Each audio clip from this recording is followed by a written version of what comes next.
Kita melanjutkan kajian kitab Al-Kabair, kumpulan dosa-dosa besar yang dikarang oleh Al-Imam Al-Hafidh Az-Zahabi rahimahullah rahmatan wasi'atan. Dan insyaallah pada kesempatan kali ini kita akan mempelajari Al-Kabiratut Tasi'atu wal Arba'un, dosa besar yang ke-49,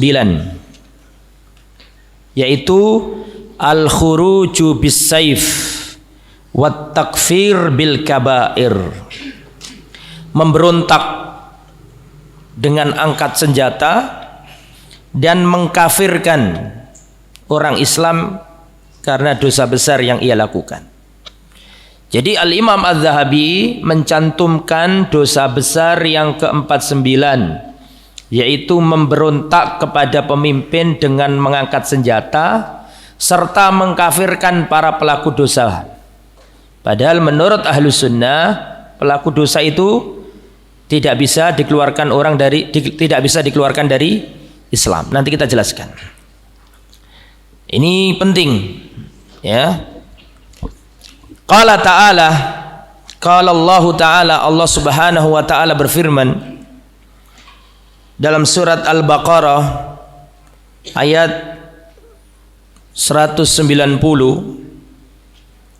wala ta'tadu, janganlah kalian melampaui batas. Innallaha la yuhibbul mu'tadin, sesungguhnya Allah tidak mencintai orang-orang yang melampaui batas. Mengapa ayat ini dimasukkan Al-Imam Az-Zahabi dalam bab dosa besar yang ke-49, larangan memberontak kepada pemimpin dengan senjata dan larangan mengkafirkan orang Islam? Karena memberontak dan mengkafirkan itu termasuk bagian hal yang melampaui batas. Makanya Al-Imam Az-Zahabi rahimahullah memulai bab ini dengan firman Allah. Meskipun ayat ini tidak berbicara secara khusus tentang hukum memberontak dan tidak pula berbicara tentang hukum mengkafirkan orang lain, tetapi dua-duanya tadi merupakan bagian dari melampaui batas. Makanya beliau meletakkan ayat ini di awal bab. Wa qala ta'ala, dan Allah Ta'ala berfirman, wa may ya'sillaha, barang siapa bermaksiat kepada Allah, wa rasulahu, dan bermaksiat kepada Rasulullah, faqad dhalla dhalalan mubinah, barang siapa yang bermaksiat kepada Allah, bermaksiat kepada Rasulullah, maka dia telah tersesat dengan kesesatan yang nyata. Jadi orang yang bermaksiat, membangkang kepada Allah, kepada Rasulullah, adalah orang yang tersesat. Dan bermaksiat kepada Allah yang paling tinggi adalah asyirku billah, syirik. Wa may ya'sillah, barang siapa bermaksiat, dan maksiat yang paling tinggi kepada Allah adalah asyirku bihi, melakukan kesyirikan. Dan Allah Subhanahu wa ta'ala mengancam orang-orang yang melakukan kesyirikan dalam surat Az-Zumar ayat 65, la in asyrakta la yahbatanna amaluka, kalau engkau melakukan kesyirikan maka terhapuslah amalanmu. Jadi syirik itu bukan merusak amal, tapi syirik itu menghancurkan amal, ya. Dan juga Allah tidak mengampuni dosa syirik. Surat An-Nisa ayat 48, Allah Subhanahu wa ta'ala berfirman, innallaha la yaghfiru an yushraka bihi wa yaghfiru ma duna dzalika liman yasha, sesungguhnya Allah Subhanahu wa ta'ala tidak mengampuni dosa syirik, dan Allah mengampuni dosa selain dosa syirik. Itu maksiat kepada Allah tertinggi. wa rasulahu, dan bermaksiat kepada Rasul. Maksiat kepada Rasul yang paling tinggi adalah menandingi Rasul dalam pensyariatan, yaitu melakukan bid'ah. Bid'ah adalah pengkhianatan kepada Rasulullah. Sebagaimana syirik adalah bentuk dosa besar yang paling besar kepada Allah, maka bid'ah adalah maksiat yang paling besar kepada Rasulullah. Dan Rasulullah sallallahu alaihi wasallam sudah memagari agama ini. Islam ini dipagari oleh satu ayat dan satu hadis. Satu ayat ini dan satu hadis ini merupakan pagarnya agama. Ayatnya berbunyi, Al-yawma akmaltu lakum dinakum wa atmamtu alaikum ni'mati wa raditu lakumul Islam madina. Al-Maidah ayat 3. Pada hari ini Rasulullah berpidato di tanggal 9 Dzulhijjah di Padang Arafah ketika manusia tumpah ruah melaksanakan ibadah wukuf. Turun ayat dari langit tingkat 7, ayat yang terakhir. Al-yawma akmaltu lakum dinakum. Pada hari ini aku sempurnakan agama kalian. Ini ayat yang enggak ada di Injil, yang enggak ada di Taurat, yang enggak ada di Zabur. Ayat tentang sholat ada di Injil, ada di Zabur, ada di Taurat. Ayat sedekah ada di Injil, ada di Zabur, ada di Taurat. Ayat bakti kepada orang tua ada di Injil, ada di Zabur, ada di Taurat. Tapi ayat ini tidak ada di kitab-kitab sebelumnya. Pagarnya agama. Semua agama lenyap kecuali agama Islam, karena sudah dipagari dengan ayat ini. Surat Al-Maidah ayat 3. Al-yawma akmaltu lakum dinakum. Pada hari ini aku sempurnakan agama kalian. Selesai. Gak boleh ditambahi. Ini ayat yang menjadi pagarnya agama. Dan ada juga hadis yang menjadi pagarnya agama, yaitu hadis yang diriwayatkan Imam Muslim. Siapa yang bisa menyebutkan hadis yang menjadi bentengnya agama agar agama ini enggak diubah-ubah, agar agama ini sempurna dan tidak kembali kurang? Itu hadis riwayat Muslim dari Aisyah, man amila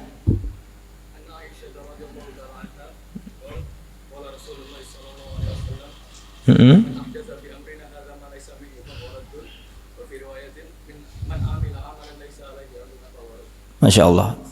Beliau menyebutkan dua riwayat. Yang pertama, man ahdasa fi amrina hadza ma laysa minhu fawaradun. Ini yang riwayat Bukhari.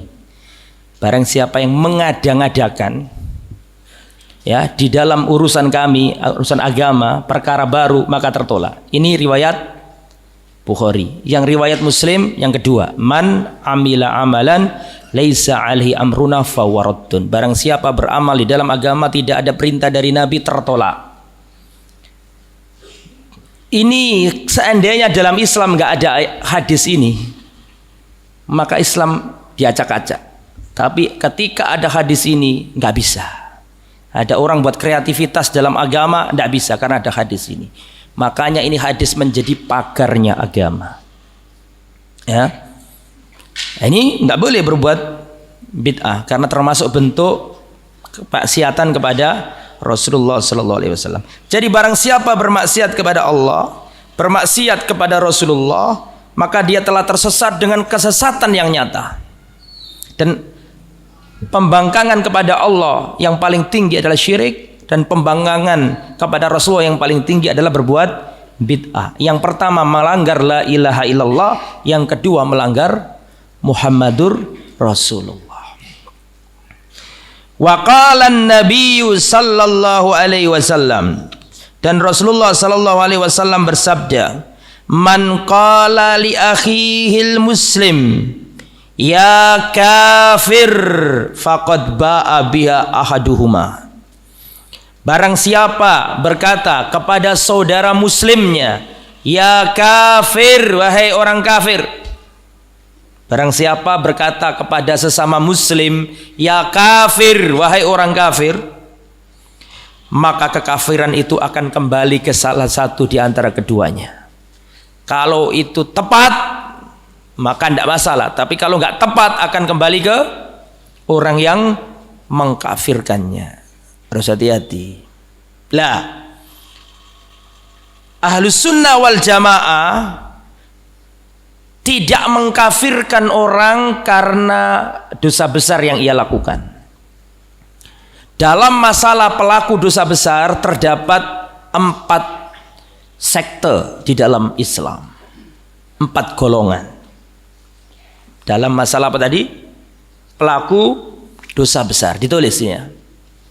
Fi mas'alati murtakibil kabiro, dalam pembahasan pelaku dosa besar terdapat 4 aliran. Ada 4 aliran. Yang pertama adalah kelompok Murji'ah. Murji'ah. Menurut orang Murji'ah, al-maksiyatu la tu'athir fil iman. Dosa besar, maksiat itu enggak mempengaruhi iman. Yang penting orangnya itu beriman, meyakininya, meskipun dia melakukan dosa besar kayak apa, enggak mempengaruhi imannya. Dia tetap iman yang sempurna seperti imannya Abu Bakar dan Umar. Jadi menurut pemikiran yang pertama ini, Murji'ah ini, pelaku dosa besar, orang berzina, orang berjudi, orang membunuh, menurut pemikiran Murji'ah tetap iman yang sejati. Selama dia beriman kepada Allah, maka nggak masalah itu semuanya. Di surga pasti masuk surga, di akhirat masuk surga. Ini pemikiran apa? Murji'ah. Bahaya ini. Akhirnya nanti rusak orang. Yang penting aku iman. Riba nggak masalah, bunuh nggak masalah nanti. Nah, ini pemikiran yang pertama, Murji'ah. Pemikiran yang kedua atau aliran yang kedua adalah lawannya Murji'ah, di kutub yang berbeda. Kalau Murji'ah itu kutubnya tafriq, meremehkan, maka ada kutub yang sebelahnya yang berlawanan, yaitu ifrat, berlebih-lebihan, yaitu Khawarij. Menurut Khawarij, pelaku dosa besar kafir, murtad. Ada orang ngaku Islam membunuh, kafir. Ada orang berjudi, kafir. Ada orang berzina, kafir. Dan di akhirat kekal di neraka. Kenapa? Karena syarat syafaat itu harus orangnya orang Islam. Sehingga kalau di dunia sudah distatementkan dia kafir, otomatis di akhirat kekal di neraka. Karena syarat dapat syafaat harus orang Islam. Menurut Khawarij, pelaku dosa besar, murtad, kafir, gak boleh disolati, gak boleh dikubur di kuburan kaum muslimin, gak boleh diwarisi hartanya, dan di akhirat kekal selama-lamanya di neraka. Ini menurut pemikiran Khawarij. Ini bahaya, gampang ngafirkan orang. Habis ngafirkan orang, membunuh orang. Khawarij bahaya. Yang nomor 3, pemikiran Al-Mu'tazilah. Kelompok yang mengatakan para pelaku maksiat, para pelaku dosa besar, laisa bimu'minin wa laisa bikafirin. Menurut Mu'tazilah, orang yang melakukan dosa besar itu laisa bimu'min, bukan orang mukmin. Wa laisa bikafirin, dia juga bukan orang kafir. Bingung. Yakni fi manzilatin bainal manzilataini, ada di sebuah kedudukan di antara dua kedudukan, bukan kafir, bukan mukmin. Manzilatun bainal manzilatain, sebuah tempat di antara dua tempat. Di dunia dihukumi bukan kafir, di dunia dihukumi bukan mukmin. Tapi menurut Mu'tazilah, orang ini kalau di neraka, kalau di akhirat dia kekal di neraka.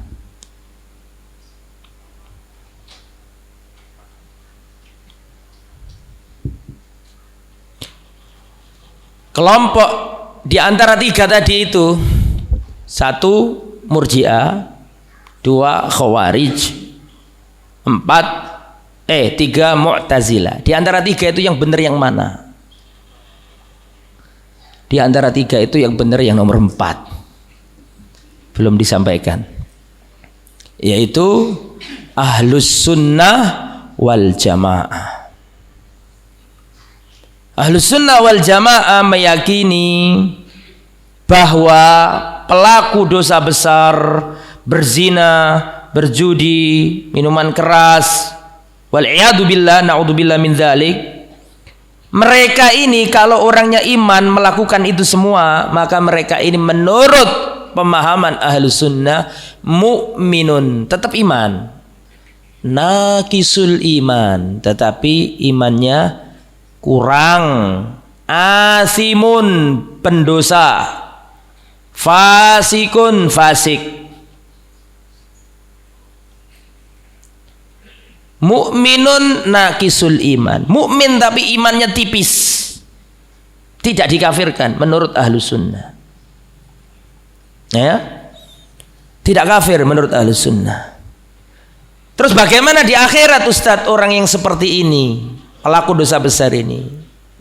Menurut Ahlus Sunnah wal Jamaah, pelaku dosa besar ini tahta masyiatillah, di bawah kehendak Allah. Insya'a ghafarallahu lahu wa insya'a azzabahu. Kalau Allah berkehendak, Allah mengampuninya. Tapi kalau Allah berkehendak lain, Allah mengazabnya. Atau Allah mengazabnya dulu untuk menghapuskan dosa-dosanya, baru Allah maafkan. Sebagaimana hadis syafaat yang sudah sering saya sampaikan itu, sudah masuk neraka, sudah lebur menjadi apa? Arang, kemudian diselamatkan oleh Allah, ditaruh di sungai yang ada di surga, terus hidup kembali, terus disuruh masuk surga. Itu menurut Ahlus Sunnah. Orang yang pelaku dosa besar itu dibawa kehendak Allah. Kalau Allah berkehendak, langsung Allah adab, atau langsung Allah masukkan ke surga. Mungkin dia punya amal istimewa, mungkin dia diberi syafaat oleh siapa di antara keluarganya dan seterusnya. Mana dalilnya? Dalilnya surat An-Nisa, innallaha la yaghfiru an yushraka bihi. Surat apa itu? An-Nisa kan? Betul ya? 48 kalau nggak salah. Innallaha la yaghfiru an yushraka bihi wa yaghfiru ma duna dzalika liman yasha. Perhatikan, sesungguhnya Allah tidak mengampuni dosa syirik dan Allah mengampuni dosa selain syirik kepada siapa yang dikehendaki. Mana segi pendalilannya? Segi pendalilannya adalah Allah mengampuni, ya, selain dosa syirik kepada siapa yang dikehendaki. Nah, itu yang benar. Jadi gak boleh kita mengkafirkan pelaku dosa besar, gak boleh. Sebejat-bejatnya manusia, selama dia mukmin, gak boleh kita kafirkan. Dalilnya mana? Banyak. Rasulullah SAW merajam wanita Al-Ghamidiyah. Berdosa enggak dia? Tolong dijawab, berdosa enggak? Berdosa. Dia datang kepada Rasulullah, ya Rasulullah, zanait. Ya Rasulullah, aku berzina. Tohirni, sucikan aku ya Rasulullah. Rasulullah enggak mengatakan, ya sudah, karena kamu sudah murtad, maka dihukum bunuh. Enggak. Buktinya Rasulullah SAW, ya, singkat cerita karena hadisnya panjang tadi itu, dirajam sama sahabat. Setelah dirajam diapakan? Dikubur, didoakan oleh kaum muslimin. berarti dia masih dalam kondisi apa? Muslim. Ya, tidak dikafirkan. Jadi singkat kata, mazhab Ahlus Sunnah wal Jamaah tidak mengkafirkan para pelaku dosa besar, ya. Tetapi menurut Ahlus Sunnah wal Jamaah, alladzi yartakibul kabair, orang yang melakukan dosa besar itu mukminun naqisul iman wa fil akhirati tahta masyiatillah. Di dunia dia mukmin, tapi mukmin yang tidak sempurna atau tipis imannya, kurang imannya, dan di akhirat sesuai dengan kehendak Allah Subhanahu wa taala. Kemudian kita lanjutkan, lihat kitabnya. Wa qad warada fi sifatil khawarij atharun katsiratun. Dan telah datang dalam asar-asar riwayat-riwayat yang banyak tentang sifat-sifatnya khawarij. Apa saja sifatnya khawarij? Nanti dijelaskan. Waqtalafan nasu fi takfirihim, para ulama berselisih pendapat apakah khawarij itu kafir apa tidak. Para ulama berselisih pendapat apakah khawarij itu kafir apa tidak. Li'anna nabiyya sallallahu alaihi wasallam qala fihim, karena Rasulullah sallallahu alaihi wasallam berkata tentang orang khawarij ini, yamrukuna minad din kama yamrukus samu minar ramiyah. Orang-orang khawarij ini keluar dari agama seperti keluarnya anak panah dari busur. Aina ma laqitumuhum faqtuluhum, dimanapun kalian menjumpai orang-orang khawarij itu, faqtuluhum, bunuhlah mereka. Itu sudah terjadi di zamannya Utsman bin Affan. Utsman bin Affan dikudeta oleh gerakan separatis. Khalifah ada di kota Madinah, di demo sama anak-anak muda yang bahlul-bahlul itu, yang nggak ngerti ilmu. Orang yang terlibat dalam demo kepada Utsman, orang yang terlibat dalam pembunuhan Utsman, tidak ada satupun dari sahabat Rasulullah Sallallahu Alaihi Wasallam. Tidak ada. Itu anak-anak bau kencur atau orang-orang yang jauh dari Madinah, dari Mesir, dari Kufah, dari Basra, yang nggak ngerti ilmu. Nah, kebanyakan khawarij itu dangkal ilmunya. Saya kasih cerita. Ada orang demo datang ke Madinah, orang Mesir, semangat. Makanya kalau ada berita itu, ta'anni, Ahlus Sunnah itu harus ta'anni, hati-hati, jangan langsung diterima. Tersebar aibnya Utsman bin Affan. Semua menjelek-jelekkan Utsman bin Affan. Banyak yang beredar di dunia maya pada waktu itu. Ya. Bukan medsos ya. Dulu belum ada ya. Tapi beredar di mana-mana. Di antara Utsman bin Affan nepotisme. Karena mengangkat Muawiyah, mengangkat Abdullah bin Sa'ad bin Abi Sarrah, 5 pejabat teras itu dari keluarganya sendiri. Nah, anak-anak muda ini terjangkiti demo. Padahal 5 ini salah satunya Muawiyah. Muawiyah ini sudah menjadi pejabat sejak zamannya siapa? Sejak zamannya Umar bin Khattab. Sudah dipilih oleh Umar, Muawiyah ini. Abdullah bin Sa'ad bin Abi Sarrah, keluarganya Utsman, dan seterusnya sampai 5 orang. Kalau tidak dengar penjelasan para ulama, mesti terprovokasi. Padahal itu bisa dijawab.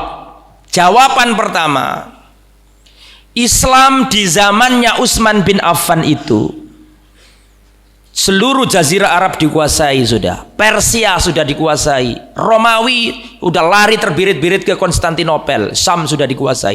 Afrika Utara sudah dikuasai sama Utsman. Sampai ke Asia Selatan, sampai ke Afghanistan sana. Sampai ke Asia Tengah, ke Azerbaijan, sampai ke negara-negara pecahan Uni Soviet. Antum coba antum pikirkan zaman itu Utsman bin Affan sudah menjadi pemimpin tertinggi lintas benua. Cuma beberapa tahun setelah Rasulullah wafat. Dari segitu luasnya negara-negara Islam lintas benua, cuma 5 yang diangkat oleh siapa? Utsman. Berarti ada ratusan pejabat non keluarganya siapa? Utsman bin Affan. Itu satu jawabannya. Gak sebanding dengan luas wilayah. Terus 5 itu siapa? Muawiyah. Muawiyah itu sudah ditunjuk sejak zamannya Umar bin Khattab. Dan memang orangnya Bani Umayyah, karena kan Utsman bin Affan itu kan Bani Umayyah. Utsman bin Affan itu adalah keturunan Umayyah atau Umayyah, sehingga keluarganya namanya keluarga Umayyah.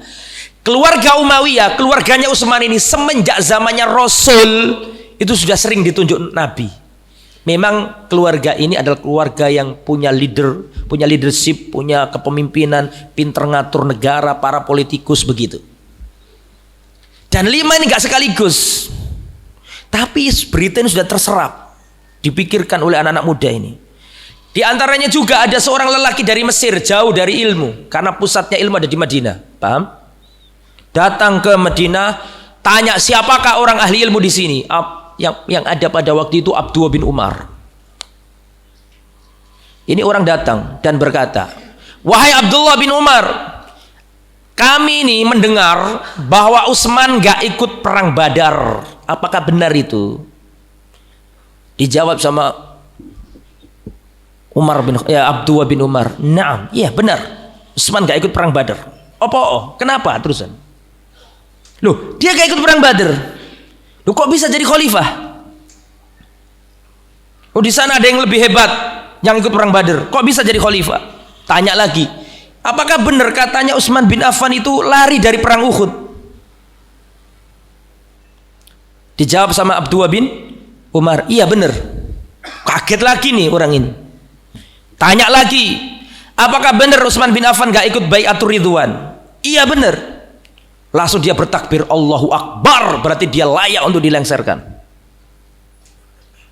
Kata Abdullah bin Umar, sebentar sini, tak terangkan kamu, tak jelaskan duduk permasalahannya.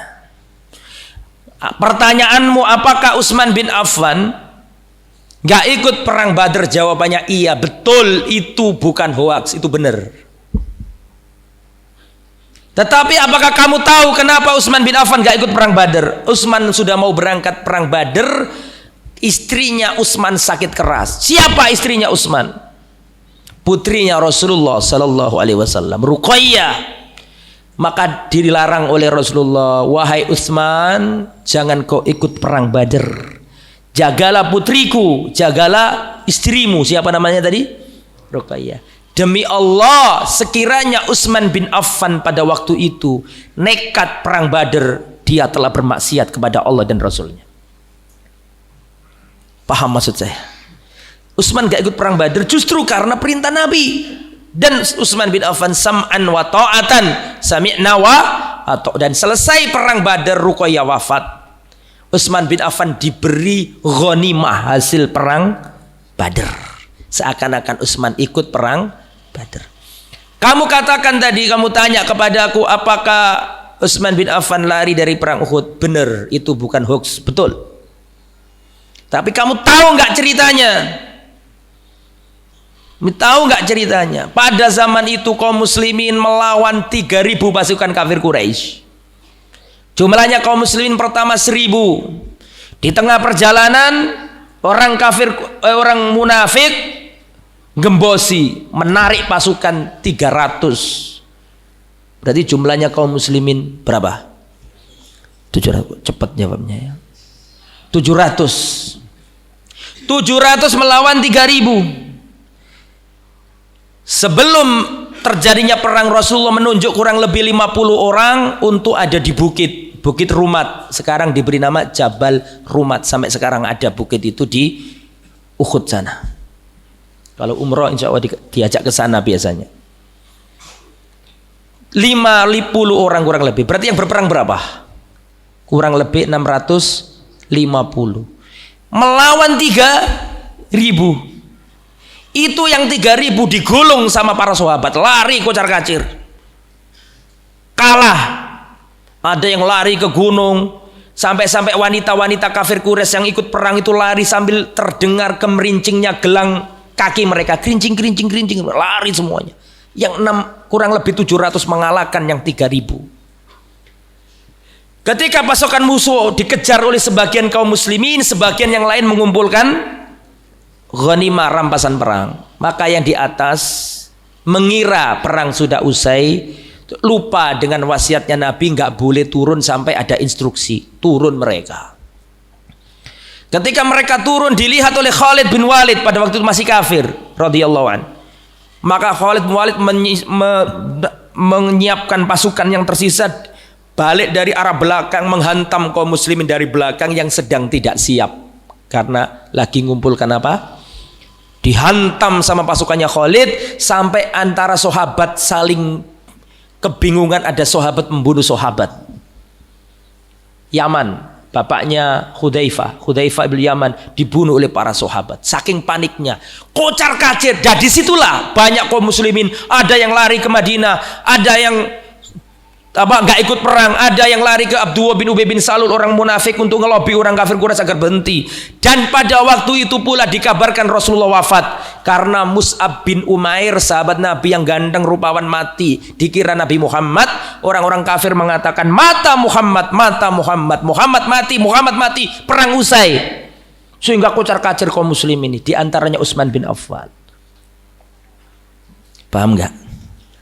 Banyak, tidak hanya Utsman, dan itu tidak hanya Utsman saja. Kata siapa ini?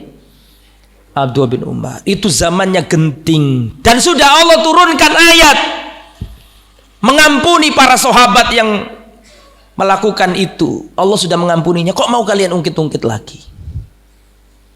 Dan Rasulullah sudah mengatakan Abu Bakar fil jannah, Umar fil jannah, Utsman fil jannah, dijamin masuk surga. Rasulullah pernah di kebun sama Abu Musa, kalau nggak salah Abu Musa Al-Asy'ari. Terus ada yang masuk, kata Rasulullah, tolong bukakan dan kabarkan kepada orang yang datang itu bahwa dia masuk surga karena musibah yang menimpahnya. Maka dibuka sama sahabat tadi, ternyata itu adalah Utsman bin Affan, menantunya Rasulullah 2 kali loh. Ketiga kamu katakan Utsman bin Affan gak ikut apa tadi? Bai'atur Ridwan. Wah, ini kalau saya ceritakan jadi belajar siro ini. Panjang ceritanya. Intinya justru Bai'atur Ridwan itu terjadi karena Utsman, karena Utsman ditawan pada waktu itu.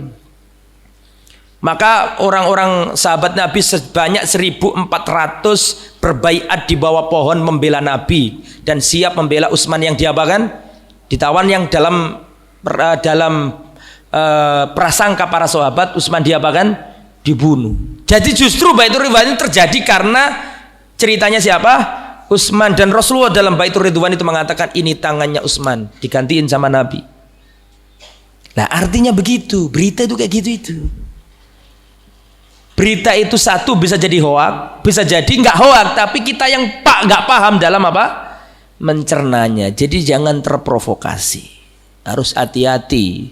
Orang muslim itu tidak boleh ya disengat dari lubang yang sama. Harus bisa mengambil pelajaran. Ya. Nah, orang Khawarij gitu tuh, miskin ilmu, suka gegabah. Ya, nanti kita jelaskan lagi. Wa qala fihim, Rasulullah sallallahu alaihi wasallam juga berkata tentang orang-orang Khawarij ini. Sarru qatla tahta adimis sama, sejelek-jeleknya orang yang terbunuh di bawah kolong langit adalah orang-orang Khawarij. Khairu qatla man qataluhu, dan sebaik-baik orang yang terbunuh adalah orang-orang yang dibunuh oleh orang-orang Khawarij. Siapa yang dibunuh Khawarij? Utsman bin Affan, Ali bin Abi Thalib.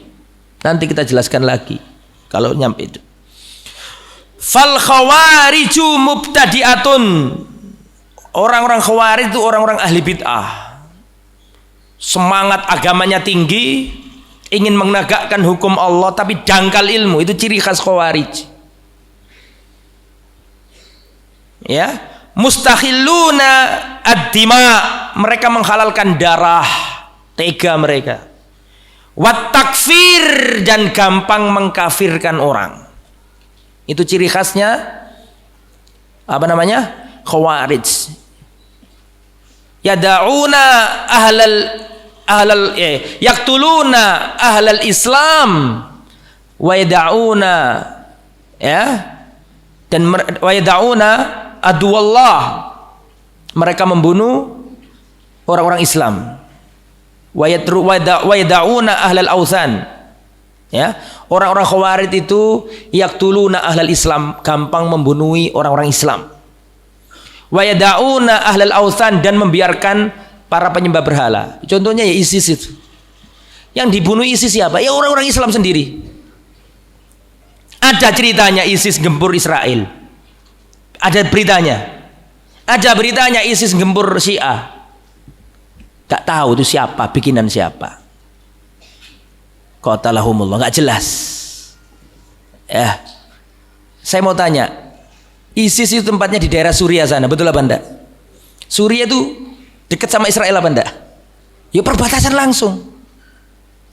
Ya dulu perbatasan sama Palestina, masalahnya sekarang kan tanah Palestina itu enggak ada. Enggak ada dalam artian sudah dicaplok, diakui oleh siapa? Israel. Perbatasan langsung. Mana ada beritanya ISIS perang sama Israel? Sama Yahudi maksud saya. Yaitu mereka membiarkan orang-orang kafir membunuh orang Islam. Ciri khas mereka itu. Ini tidak boleh kita ikut-ikut seperti itu, ya. Itu Khawarij. Yukafiruna Utsman, mengkafirkan Utsman. Lu Utsman lo dikafirkan. Suka berontak, suka ngeyel. Itu orang Khawarij. Di zamannya Ali, banyak orang-orang Khawarij. Ali di demo setiap hari. Maksudnya saking seringnya itu.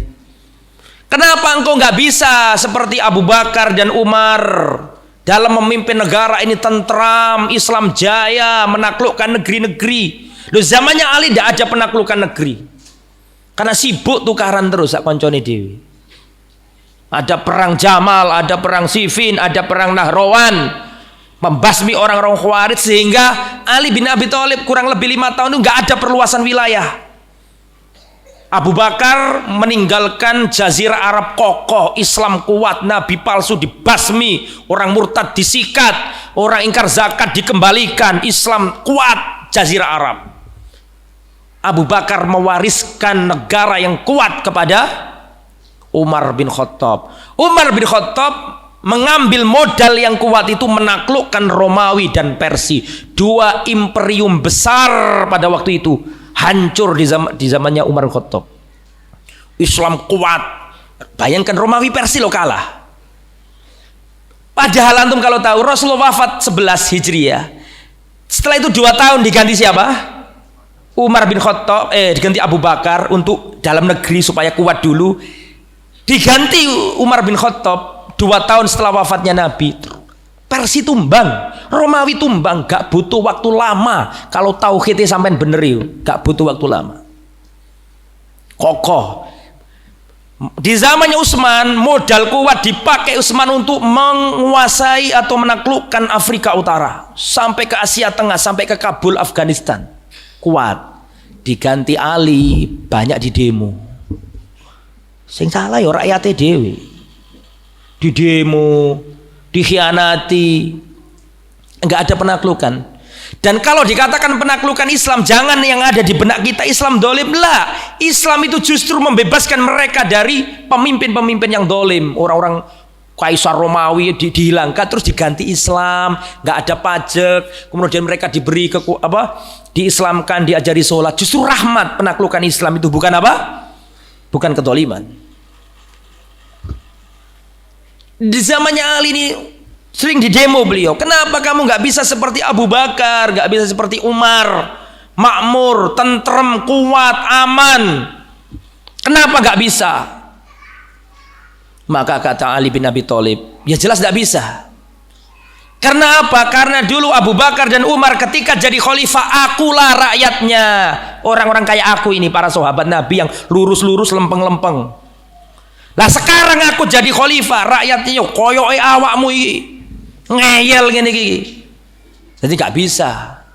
Soalnya rakyatnya itu tadi nggak kompak sama pemimpinnya. Akhirnya ya sehebat-hebatnya pemimpin, kalau rakyatnya kayak gitu nggak bisa maju. Kama takununa yuwalla alaikum, bagaimana diri kalian itulah pemimpin kalian. Ammalukum, ya, ummalukum. Hasan Al-Basri, seingat saya. A'malukum ummalukum. Amal-amal kalian itulah pemimpin-pemimpin kalian. Paham maksudnya? Amal-amal kalian itulah pemimpin-pemimpin kalian. Maksudnya apa itu? Tingkah laku kalian itulah yang menentukan apa? Pemimpin kalian. Jadi kalau ingin menghendaki pemimpin baik, ya rakyatnya harus baik. Rakyatnya harus baik. Kalau kita itu baik, insya Allah dianugerahi oleh Allah pemimpin yang baik. Yukafiruna Utsman, mereka mengkafirkan Utsman. Wa yukafiruna Aliyan, mereka mengkafirkan Ali. Ali dikafirkan. Kenapa Ali kok dikafirkan? Ada ceritanya. Bagaimana ceritanya? Dengarkan, saya terangkan. Jadi pada waktu itu Ali perang sama Muawiyah. Pernah dengar ini? Perang apa namanya? Perang Siffin. Karena ada provokator-provokator. Wa illah, hatinya para sahabat lembut semuanya. Hatinya para sahabat putih bersih semuanya. Tolha, Zubair, Utsman perang sama Tolha, Zubair, Aisyah perang sama Ali. Tapi ketika Tolha wafat, Zubair wafat, ditangisi sama Ali. Karena semua tidak menghendaki apa? Perang. Tetapi ada provokator-provokator orang Khawarij yang ingin memancing di air keruh ini. Harusnya kan memancing di air bening. Ini di air keruh. Sengaja mencampur supaya terjadi tragedi berdarah pada waktu itu. Di antaranya Ali sama Muawiyah. Kata Muawiyah, tolong Ali, kisos pembunuh saudaraku. Siapa? Utsman. Kata Ali, gak bisa, baiat dulu, nanti kita cari bareng-bareng. Terjadilah. Karena terjadi perang, namanya perang Siffin, akhirnya damai, ngangkat mushaf, damai. Maka Ali menunjuk Abu Musa Al-Asy'ari, Muawiyah menunjuk Amr bin As untuk perundingan damai. Ini banyak diselewengkan ini kisah ini. Damai, akhirnya Ali balik ke Kufah, Muawiyah balik ke Syam, damai. Ya, nggak terima orang Khawarij keluar dari pasukannya Ali. Ali ini bagaimana? Kenapa Muawiyah nggak diperangi aja? Kecewa mereka akhirnya. Mereka buat kelompok namanya Khawarij. Akhirnya orang-orang Khawarij ini berkesimpulan, mereka rapat besar, Munas kalau sekarang. Munas Khawarij zaman dulu. Ya. Ini masalah ini yang menjadi penyebab kekisruan dunia Islam. Ali bin Abi Thalib, Muawiyah dan Amr bin As. Mereka tiga-tiganya kafir dan harus dibunuh. Kenapa? Karena mereka menjadikan manusia sebagai hakim. Yaitu Abu Musa dan siapa tadi? Padahal hukum itu miliknya Allah. Tapi ini bagaimana Ali ngutus siapa tadi? Abu Musa Al-Asy'ari, Muawiyah mengutus Amr bin As. Hukum itu milik Allah, bukan miliknya orang. Dangkal ilmunya mereka ini. Padahal menurut Al-Quran, jangankan urusan darah, ini urusan darah loh ini. Urusan rumah tangga saja menurut Al-Quran, fab'atsu hakaman min ahlihi wa hakaman min ahliya. Kalau suami istri cekcok, sudah buntu, nggak ketemu-ketemu, yang laki-laki ngutus seorang hakim, maksudnya orang yang bijaksana untuk berunding, yang perempuan juga ngutus. Kan gitu. Itu urusan apa itu? Urusan rumah tangga. Ini urusan apa? Darah. Karepnya orang Khawarij itu sudah nggak pakai manusia-manusia, pakai hukum Allah, Al-Quran ini loh. Al-Quran juga bisa ngomong kalau nggak ada ahli ilmunya yang menjelaskan. Makanya kata para sahabat, mana orang Khawarij, suruh sini. Kamu mau hukum sama hukum Allah, ya sudah. Al-Quran ini hukumnya bagaimana? Bagaimana Anda kok tanya kalau kau mengatakan hukum Allah harus Al-Quran? Nggak bisa, Al-Quran itu nggak bisa ngomong sendiri kecuali kalau harus ada apa? Hakimnya. Dangkal ilmunya. Tapi mereka nggak mau. Akhirnya singkat kata, dan setelah Ali bin Abi Thalib membasmi mereka di Nahrawan, antum baca ceritanya, mereka sakit hati. Terus mereka 3 orang berkumpul Khawarij. Sahabat Nabi ingin dibunuh. Ali, 3 orang ini siapa saja Ustaz? Dengarkan. Yang pertama Abdurrahman bin Muljim dari Kufah. Saya kumpul orang ya, 3 orang. Satu Abdurrahman bin Muljim dari Kufah. Yang kedua Barak At-Tamimi. Yang ketiga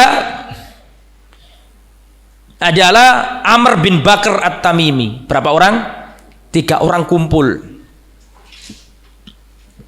Mengatakan 3 orang ini dunia dunia Islam ini seperti ini karena 3 orang. Maka kita kafirkan 3 orang dan harus dibunuh. Kata Abdurrahman bin Muljim, aku bagiannya Ali. Di Kufah soalnya, betul? Barak At-Tamami mengatakan, aku bagiannya Muawiyah. Aku akan pergi ke Damaskus. Karena Muawiyah ada di mana? Damaskus, Syam. Kalau sekarang Suriah. Adapun yang nomor 3 tadi siapa namanya? Amr bin Bakr. Aku akan berangkat ke mana? Ke Amr bin As. Amr bin As mana? Ke Mesir. Jadi 3 orang ini menjalankan tugasnya masing-masing. Abdurrahman bin Muljim tugasnya di Kufah membunuh Ali. Barak tugasnya tadi ke Syam membunuh Muawiyah. Yang ketiga siapa tadi? Amr bin Bakr ke Mesir membunuh Amr bin As. Sepakat. Mereka memilih tanggal 17 Ramadan. Karena ini adalah ibadah yang paling mulia. Bahkan melancarkannya pun harus bulan Ramadan. Bayangkan. Maka pada waktu itu Ali bin Abi Thalib radhiyallahu anhu sholat subuh. Didatangi sama Abdurrahman bin Muljim, ditusuk dengan khonjarnya. Khonjar itu belati. Belati Yaman itulah. Ya. Kalau nggak tahu ya repot jelaskannya. Intinya belati lah. Ya. Ditusuk Ali bin Abi Thalib. Langsung jatuh. Dan kata Abdurrahman bin Muljim, engkau tidak selamat karena pisau itu sudah aku kasih racun selama 1 minggu. Bangga dia. Ya, maka akhirnya kata Ali, kalau nanti aku masih hidup, dia adalah sama aku, urusannya dia sama aku. Apakah aku maafkan atau gimana itu urusanku. Tapi kalau aku mati, kisoslah dia. Ali wafat. Itu ngeri yang tuh antum baca itu. Abdurrahman bin Muljim itu. Di matanya ditusuk. Masih tidak takut sama sekali. Kokoh. Dipotong tangannya masih kokoh. Gak yatazazza. Tidak kelihatan orang takut enggak, karena itu menurut dia ibadah mulia. Sampai terakhir diancam sama para sahabat dipotong lisannya, baru sedih dia. Kenapa kamu baru sedih kalau dipotong lisanmu? Karena aku nggak bisa berzikir kepada Allah. Dan ini penghafal Al-Quran, Abdurrahman bin Zabani Muljim, tokoh qurra, bisa salah. Berhasil membunuh Ali, Ali wafat dan dia dikisos mati juga. Karena khalifah dibunuh, dia dikisos sama sahabat mati. Yang kedua, Barak pergi kemana tadi? Ke Syam sama Muawiyah ngimami sholat subuh. Ditusuk sama Barak. Ini kerjaannya Khawarij seperti ini. Daripada bunuh Muawiyah, bunuh Ali, coba berangkat ke Persia sana, ke Romawi sana, perang sama orang kafir. Ini enggak, yang dibunuh ya orang-orang Islam sendiri. Itu ciri khas Khawarij. Ditusuklah Muawiyah oleh Barak, jatuh Muawiyah. Tapi alhamdulillah pada waktu itu Muawiyah tidak terbunuh. Beliau luka parah dan itu dalam riwayat menyebabkan beliau mandul, tidak punya anak lagi. Tapi sudah punya anak sebelumnya. Gak bisa punya anak lagi gara-gara tusukan itu. Terus dikisos mati juga. Yang terakhir siapa tadi namanya? Amr bin Bakr berangkat ke mana? Ke Mesir, ingin mengeksekusi gubernur Mesir namanya Amr bin As. Waktu itu Amr bin As kena musibah, murus perutnya. Apa namanya itu kalau bahasa Indonesia? Diare, mencret bahasa Jawanya. Terus sampai sholat subuh gak berhenti-berhenti. Beliau nyuruh Kharijah ngimami sholat. Kharijah ngimami sholat subuh ditusuk sama Amr bin Bakr. Wafat langsung Amr nih. Kharijah wafat, tersungkur, mati Kharijah. Seneng ini si Amr bin Bakr nih. Qataltu Amron, aku berhasil membunuh Amr bin As. Kata orang-orang, kamu salah, yang kamu bunuh itu Kharijah. Qataltu Amron, saya membunuh Amr, ternyata yang terbunuh adalah Kharijah. Akhirnya dieksekusi sama para sahabat, tiga-tiganya dikisos mati semuanya. Dan yang berhasil dibunuh siapa? Ya, itu adalah dalil bahwa terkadang sesuatu yang memadorotkan itu bermanfaat. Maksudnya tadi Amr bin As sakit, musibah enggak itu? Terkadang Allah itu menyelamatkan kita dari musibah dengan musibah. Hanya orang yang fakih yang paham tentang itu. Kadang-kadang kita itu kalau kena musibah, bisa jadi itu caranya Allah untuk menyelamatkan dirimu. Seperti Amr bin As ini. Kena musibah, tapi justru itu yang menyelamatkan siapa? Beliau dari pembunuhan tersebut. Nah itu orang Khawarij. Itu cerita silam tentang orang-orang Khawarij. Mengkafirkan para kaum muslimin. Terus. Wa jama'atun min sadati sahabat, mereka dahulu mengkafirkan para sahabat Nabi. Makanya ketika mereka mendemo Ali, mendemo Utsman bin Affan, tidak ada satupun dari mereka dari kalangan para sahabat Nabi, karena pemahaman agama mereka tidak seperti pemahaman sahabat Nabi. Ini juga pentingnya pemahaman sahabat. Ketika terjadi fitnah Khawarij, itu sahabat masih hidup apa enggak? Masih, tapi tidak ada satupun sahabat di barisan mereka. Itu menunjukkan dangkalnya ilmunya mereka. Ya. Kemudian Ishaq al-Azraq anil A'mas an ibni Abi Aufa radhiyallahu anhu qala, dari ibnu Abi Aufa radhiyallahu anhu, sami'tu Rasulullah yaqul, aku mendengar Rasulullah bersabda, al khawarij kilabun nar, orang Khawarij itu anjing-anjing neraka. Kemudian dari Sa'id bin Jumhan qal, dakhaltu ala ibnu Abi Aufa wa huwa makfuf. Ada seorang tabi'in datang ke rumah sahabat yang bernama Ibnu Abi Aufa. Saya datang masuk ke rumahnya Ibnu Abi Aufa sedangkan beliau sudah nggak bisa lihat, buta, sudah sepuh. Terus ditanya, man anta, siapa kamu ini? Saya Sa'id bin Jumhan. Ma fa'ala waliduka, wahai Sa'id bin Jumhan, apa yang dilakukan oleh ayahmu? Berarti siapa namanya? Sa'id bin Jumhan, berarti bapaknya namanya siapa? Jumhan. Qultu, maka aku berkata, bapakku qatalahul Azariqah, bapakku dibunuh oleh Al-Azariqah. Siapa Al-Azariqah itu? Sekte Khawarij. Ketika mendengar berita itu bahwa bapaknya dibunuh Azariqah, maka Ibnu Abi Aufa berdoa, qatalallahul Azariqah, semoga Allah membunuh para Azariqah itu. Kemudian beliau berkata, telah sampai kepadaku hadis Nabi bahwasanya orang-orang Khawarij itu, Al-Azariqah itu kilabun nar, anjing-anjing neraka. Maka tadi perawi Sa'id bin Jumhan berkata, Al-Azariqah itu, apakah yang dimaksud kilabun nar itu hanya Al-Azariqah saja? Maka dijawab sama Ibnu Abi Aufa, nda, al-Khawarij kulluha, tetapi semua apa? Khawarij. Jadi semua Khawarij itu kilabun nar. Yang ngomong kilabun nar ini siapa? Rasulullah. Hamad bin Salamah haddatsana Abu Hafs annahu sami Abdullah bin Abi Aufa wa hum yuqatiluna al-Khawarij. Dari seorang Abu Hafs, dia mendengarkan Abdullah bin Abi Aufa, mereka memerangi Khawarij, dan dia berkata, aku mendengar Rasulullah bersabda, tuba liman qatalahum wa qataluhu, ya, bergembiralah, keuntunganlah bagi orang yang dibunuh oleh bagi orang yang membunuh mereka dan bagi orang-orang yang dibunuh oleh mereka. Apa maksudnya ya? Tuba, keberuntungan bagi orang yang memerangi mereka dan yang diperangi mereka, yang membunuh mereka dan yang dibunuh oleh mereka, yaitu orang-orang Khawarij. Selesai satu bab tentang apa tadi? Tentang apa tadi? Memberontak dengan senjata. Saya kasih kisah.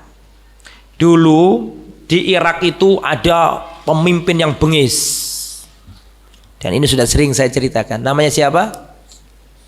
Hajjaj bin Yusuf. Gampang membunuh orang ini Hajjaj bin Yusuf. Kejem. Antum tahu yang dibunuh Hajjaj bin Yusuf siapa? Bukan sembarang orang. Yang dibunuh Hajjaj bin Yusuf sahabat Nabi. Abdullah bin Zubair dibunuh oleh Hajjaj bin Yusuf. Anaknya Zubair bin Awam yang dijamin masuk surga. Yang dibunuh oleh Hajjaj bin Yusuf siapa? Bukan sembarangan orang, Sa'id bin Jubair,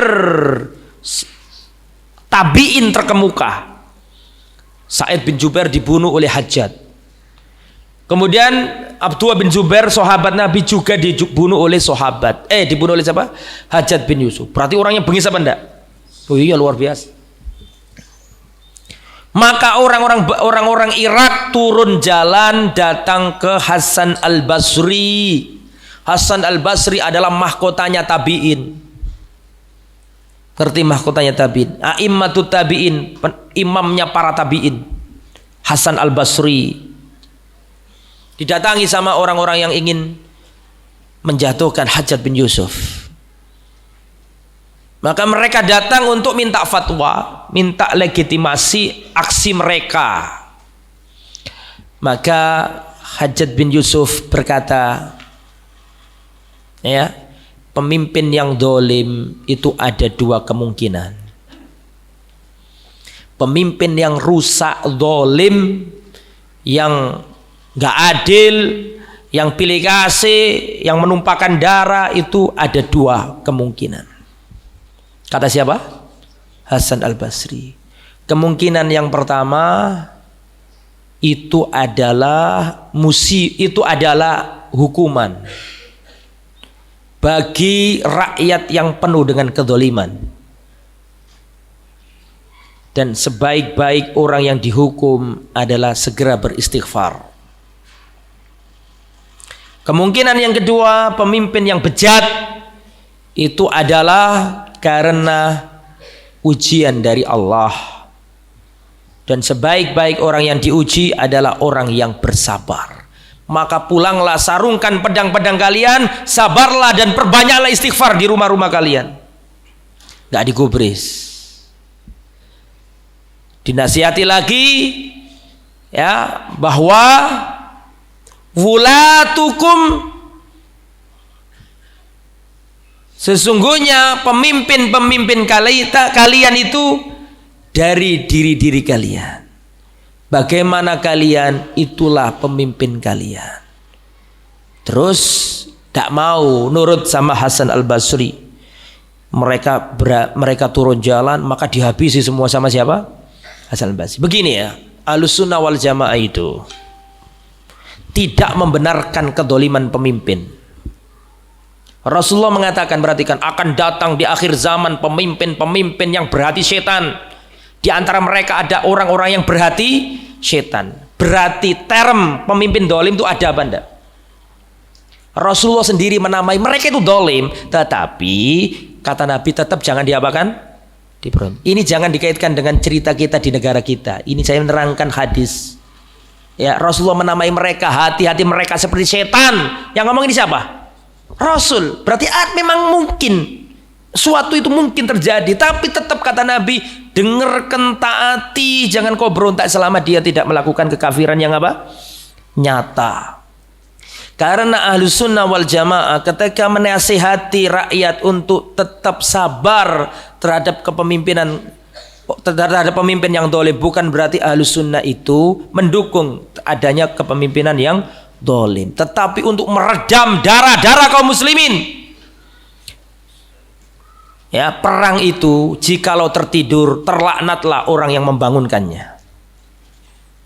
Ya, seperti yang sering saya contohkan, Suriah itu hancur-hancuran itu. Gimana? Sembuhnya itu bagaimana? Untuk menyembuhkan Suriah itu bagaimana? Hancur, mati semuanya di sana, dibom, tidak ada orang sekolah, tidak ada orang sholat. Bagaimana sholat? Apa namanya? Masjidnya aja ada apa? Masjidnya saja apa?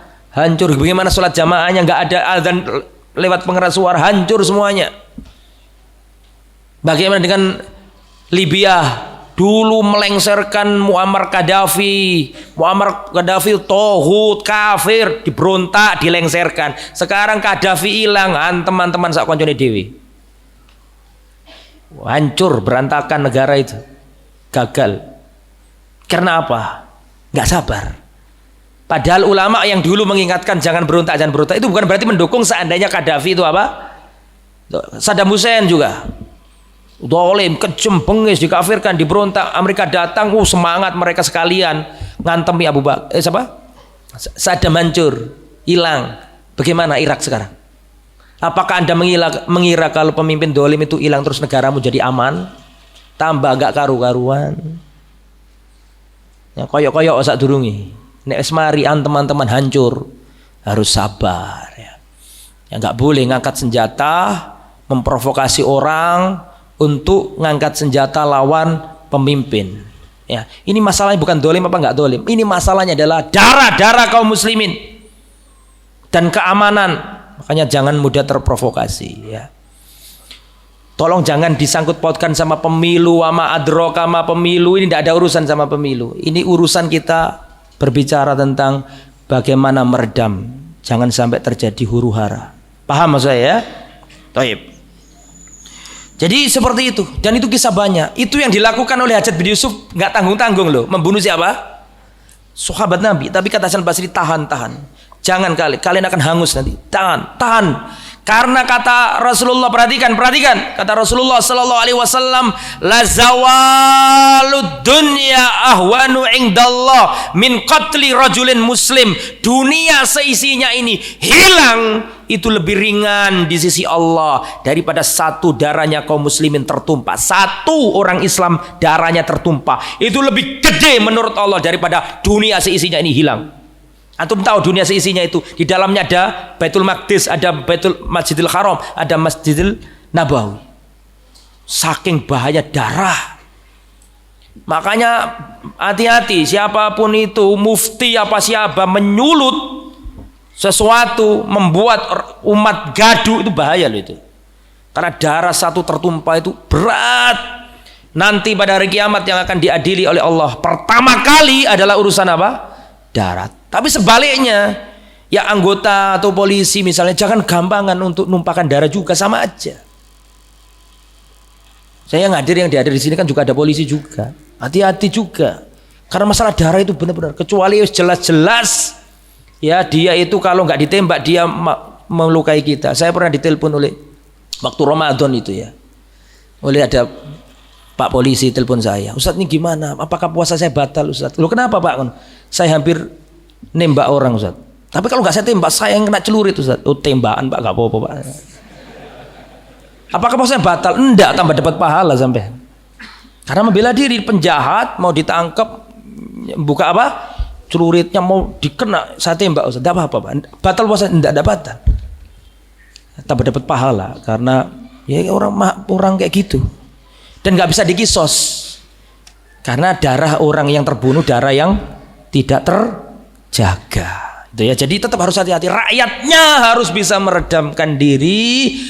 Pihak keamanan juga harus pihak berdiri. Harus dirawat keamanan negara ini. Nikmat aman itu nikmat. Jangan dikira nikmat aman itu bukan nikmat. Wa amanahum min khauf. Ada di Al-Quran loh. Dan aku beri kalian rasa aman. Aku beri mereka rasa aman. Aman ini kalau hilang, nggak ada yang lain Pak. Sekolah nggak ada, pendidikan nggak ada, makan enak nggak ada, restoran nggak ada, hilang semuanya.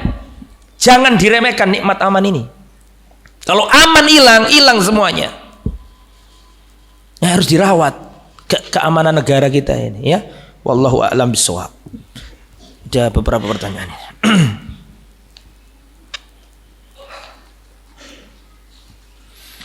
Bismillahirrahmanirrahim. Jika kita diundang dalam acara Isra Mi'raj, apakah harus yang aku lakukan? Gak usah ikut ya. Mereka ada acara-acara tertentu, ritual-ritual tertentu. Kecuali kalau misalnya nggak terikat dengan tanggal tertentu, ada pelajaran tentang seputar Isra Mi'rajnya Nabi, tidak masalah. Menjelaskan dari sisi sejarah, menjelaskan dari sisi apa? Pelajaran-pelajaran penting tidak apa-apa, dan itu nggak harus dikaitkan dengan tanggal tertentu. Assalamualaikum warahmatullahi wabarakatuh. Ustaz, di jalan-jalan banyak poster caleg yang auratnya kelihatan. Saya merasa terganggu dengan wajah-wajah mereka. Bolehkah saya menurunkan posternya secara diam-diam? Melebu penjara sampean. Masuk penjara sampean kalau ketahuan, ya kan? Sudah sabar. Zaman sekarang ini ayyamus sabr, Hari-hari penuh kesabaran sekarang ini. Sekarang ini hari-hari penuh kesabaran. Orang yang dipercaya khianat, orang yang dianggap khianat ternyata dia amanat. Ayam sabar, akan datang hari-hari yang kalian harus sabar. Sekarang ini harus sabar, menahan diri. Menahan diri. Ustaz, bagaimana hukum menghibai anak kecil? Misalnya orang tua menceritakan kenakalan anaknya kepada orang lain, atau saudara menceritakan tingkah laku nakal adiknya. Kalau tujuannya untuk kemaslahatan, ya nggak apa-apa. Ini anak saya ini nakal, gimana caranya begini-begini. Ya mudah-mudahan kalau sekedar itu ya nggak apa-apa. Tapi kalau intinya ghibah itu tidak boleh, kecuali yang dibolehkan untuk kemaslahatan. Ustadz, anak saya ketagihan HP. Bagaimana caranya? Bapak dan ibunya harus tobat. HP itu benda, cok disalahno. Yang salah wong tua nih. Yang salah orang tuanya. Tapi Ustadz, kalau nggak dikasih HP, Ustadz, komunikasi repot Ustadz. Anak saya SMA Ustadz, ketagihan HP, main game terus. Jangan dikasih HP. Tapi Ustadz, itu kan untuk memudahkan komunikasi. Ya sudah, belikan HP yang harganya 200.000 untuk SMS sama untuk apa? Telepon. Kalau itu Allah, kita sendiri yang nggak jujur. Jangan nyalakan anak. Salah wong tua. Pokoknya ono arek cilik ketagihan game HP, salah wong tua. Sing tobat kudu wong tua, dudu anake.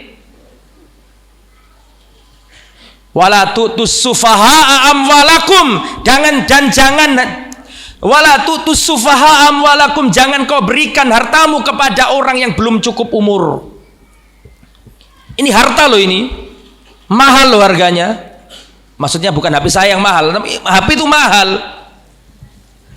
Wala tutus sufaha amwalakum, jangan kau berikan hartamu kepada anak kecil yang belum punya, yang kurang akalnya, belum sempurna seperti orang dewasa. Itu sing salah sopo, sampeyan dewe. Ya, kalau ingin tobat yang dari game, orang tuanya harus tobat dulu. Oh, anak kalau nge-game tapi wong tua nih nyekel HP terus. Jadi intinya itu ya orang tuanya. Kalau anak ketagihan HP itu yang salah orang tuanya. Jangan salahkan anak. Jangan curhat ke ustadz. Sing salah awakmu. Jadi yang diperbaiki itu orang tuanya, bukan anaknya itu. Ya, jangan dikasih, harus diatur itu. Ya, itu HP itu seperti belati, dibuat bunuh bisa, dibuat ngiris bawang bisa. Sama dengan HP. Makanya kalau orang tua kok seperti itu salah kaitannya urusan itu. Orang tuanya salah awalnya. Jadi harus ya, yang tobat orang tuanya. Tobat sama Allah, jangan menampakkan sering-sering main HP di depan anak. Nanti anak ikut terbiasa, apalagi kalau difasilitasi. Jadi harus sabar, tobat. Ini tadi itu loh ya. Wala tu'tus sufaha amwalakum, jangan kau berikan hartamu kepada anak kecil yang belum sempurna, sedangkan ini harta, harganya pun jutaan. Kau berikan, padahal Al-Qur'an mengatakan jangan. Terus siapa yang salah kalau kayak gini? Ya kita sendiri. Makanya harus dijaga ya. Jangan nyalakan anak terus, ya. Kadang-kadang orang tua yang salah. Wallahu a'lam. Assalamualaikum warahmatullahi wabarakatuh. Maaf Ustaz, keluar dari tema. Apakah boleh seorang istri yang dicat sama mantan pacarnya yang dulu, kemudian dia membalasnya tanpa sepengetahuan suami, dan apakah boleh seorang istri masih menjalin hubungan dengan keluarga mantan pacarnya tanpa sepengetahuan suaminya? Jazakallahu khairan. Mohon penjelasannya Ustadz, kebetulan istri saya juga hadir di kajian. Wah ini bahaya ini teman itu. Jangan diulangi lagi. Tak boleh ya. Itu bibit-bibit kerusakan di situ itu. Ya, wes mari ojo diterusno. Ya. Sebenarnya itu nggak usah dijawabannya Ustadz itu. Cukup yang penting terakhir tadi itu. Istri saya hadir di sini saja. Sudah cukup wes seperti itu. Tak boleh, itu bahaya itu. Awalnya curhat, chatting-chattingan, setan datang memperindah masa lalu. Iya ya, dulu kenapa nggak sama kamu aja? Akhirnya ngono kok. Ya, buang itu nggak boleh kayak gitu lagi ya. Tidak diperbolehkan. Wala taqrabuz zina. Allah tidak mengatakan wala taznu, jangan kamu berzina. Enggak gitu lafadznya. Lafadznya itu jangan dekati zina. Jangankan zinanya, dekatinya lo enggak boleh. Jadi lafadz jangan kamu berzina dengan lafadz jangan kamu dekati zina itu lebih kuat jangan dekati zina. Paham nggak maksudnya? Kalau larangan jangan syirik, jangan membunuh, jangan membunuh. Tapi kalau zina apa? Jangan mendekati zina. Berarti semua yang mendekati zina haram. Termasuk chattingan tadi itu sama mantan pacar. Haram, tidak boleh. Ya. Tapi kan nggak zina Ustaz. Ya nggak baik, tapi kan nggak dosa. Ini kan nggak sampai zina, berarti nggak dosa. Loh, yang dilarang bukan zinanya saja, Mas. Mendekatinya juga nggak boleh. Berarti mendekatinya juga kategori apa? Kategori dosa, kategori larangan. Wala taqrabu, jangan kau dekati az-zina. Maka jangan diulangi lagi ya. Rumah tanggamu itu yang utama. Talbis iblis itu. Seneng chattingan kalau nggak ada suaminya. Terus. Akhirnya dia muak lihat suaminya. Akhirnya anaknya suaminya nggak direken. Cintanya terbang kepada mantan pacarnya. Nanti kalau sudah cerai berantakan rumah tanggamu. Baru nangis-nangis ingin balik ke suamimu. Jangan diteruskan. Sekarang masih belum, tapi nanti bahaya loh itu. Nanti kalau ada masalah sama suami curhat ke mantan pacarnya. Wah, ini bahaya loh itu. Bahaya itu. Ya, tidak boleh, harus berhenti. Wallahu a'lam. Assalamualaikum Ustaz. Waalaikumsalam warahmatullahi wabarakatuh. Saya mau tanya, ketika kita mau melaksanakan ibadah umrah dan pemberangkatan umrah tepat di hari Jumat dan ketika masuk waktu sholat Jumat tiba-tiba kita berada di pesawat. Apa yang kita lakukan? Ya jangan sholat Jumat. Masa sholat Jumat di pesawat? Apa kita melaksanakan sholat duhur atau Jumat bersama para jamaah umroh? Orang musafir itu jangan sholat Jumat. Musafir itu nggak diwajibkan sholat Jumat. Harus sholat apa? Sholat duhur 2 rakaat dan sholat asar 2 rakaat. Tidak pernah Rasulullah safar 4 rakaat. Tidak pernah. Rasulullah itu kalau Rasulullah, Abu Bakar, Umar kalau safar selalu 2 rakaat. Cuma yang 4 rakaat yang bisa dikosor. Yang 3 rakaat seperti maghrib jangan dikosor. Gimana ngosornya itu? Tidak bisa. 3 ya 3. Yang subuh jangan dikosor. Ya, yang 4 saja dikosor. Apakah termasuk dosa besarkah apabila kita tidak melaksanakan sholat Jumat? Tidak apa-apa. Syarat sholat Jumat itu al-mukim, atau bukan syarat, saya mohon maaf. Yang wajib sholat Jumat itu al-mukim. Al-musafir tidak wajib. Kamu diberi sedekah oleh Allah. Faqbalu shadaqatahu, maka terimalah sedekah dari Allah. Ya. Justru nanti kalau kamu sholat Jumat, ya nanti ada masalah. Boleh nggak sholat Jumat di jamak sama sholat asar? Makanya lebih baik sholat duhur aja.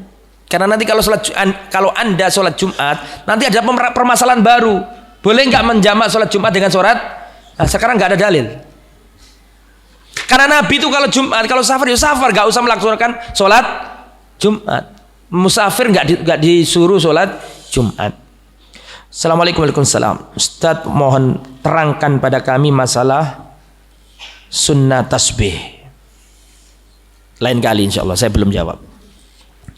Assalamualaikum Ustadz. Waalaikumsalam warahmatullahi wabarakatuh. Tadi disampaikan bahwa pemimpin itu cerminan rakyatnya. Apakah ini juga berlaku dalam hal kepemimpinan dalam organisasi? Apakah ketua organisasi itu cerminan dari anggota organisasinya? Dan apakah berlaku juga untuk lingkungan dunia kerja? Bisa jadi ya, orang itu kalau dolim akan dikuasakan orang dolim kepadanya. Ya, wa kadzalikan wali ba'dadh dhalimina ba'dhan bima kanu yaksibun. Maka demikianlah kami jadikan sebagian orang dolim menjadi penguasa atas orang dolim lainnya. Makanya harus bertobat. Makanya kita itu kalau diberi teman yang rusak atau kalau kita diberi pemimpin yang rusak, kita harus bertobat. Karena menurut ayatnya bima kanu yaksibun itu karena ulah tanganmu. Maka kita harus bertobat. Wallahu alam. Makanya kata para ulama, kalau kau jumpai teman-temanmu yang dulu cinta sama kamu kok sekarang memusuhi kamu, segeralah beristighfar. Karena itu dosamu. Karena dosamu yang menyebabkan seperti itu. Assalamualaikum. Ada senator di Australia Selandia Baru apa Australia? Yang bertanya jarak ragu. Dikasih atau di sini. Ya beda negara Australia. Yang menunjukkan kebencian pada Islam, apakah berarti dia kafir harbi? Apakah Muslim di Australia boleh membunuh kafir harbi tersebut? Wah, dawa urusan ini Mas. Ya, negara kafir yang memerangi negara Islam. Ketika Amerika itu membunuh orang-orang Afghanistan, membunuh orang Irak, itu mereka kafir harbi. Tetapi apakah maslahat ada fatwa, wahai orang Amerika, bunuhlah orang Amerika? Ya tambah mati semua orang Islam di sana. Iya tak? Enggak cukup masalahnya kafir harbi apa enggak kafir harbi. Masalahnya maslahat enggak. Kalau kamu lakukan itu, yang habis orang Islam di sana. Betul apa enggak? Ya. Jadi seperti itu, harus dipertimbangkan. Nah kalau seandainya di sana orang Australia yang Muslim di sana sedikit, mau bunuh orang non Muslim, mati konyol. Tidak ngerti masalah maslahat dan mafsadat. Jadi harus dipikir. Kisah sahabat yang berkaitan dengan Khawarij yang Ustaz ceritakan bisa saya dibaca di buku apa Ustaz? Di buku Al-Hikbah Minat Tarikh. Hikbah Minat Tarikh. Kajian saya Hikbah Minat Tarikh sudah banyak yang selesai. Kitab itu sudah selesai kita kaji bolak-balik di tempat di Surabaya. Sekarang yang tersisa cuma satu tempat. Stay Ali kalau nggak salah ya. Di Darwijo itu pun mau selesai. Ya. Jadi buku judulnya Hikbah Minat Tarikh, itu pelurusan-pelurusan sejarah dan sudah ada terjemahannya. Beli di toko buku di daerah Ampel sana ada, namanya Inilah Faktanya. Terjemahannya bukan nama tokonya, saya nggak mau promosi toko. Ya, Inilah Faktanya. Bagus, saya sarankan penuntut ilmu beli kitab ini. Inilah Faktanya.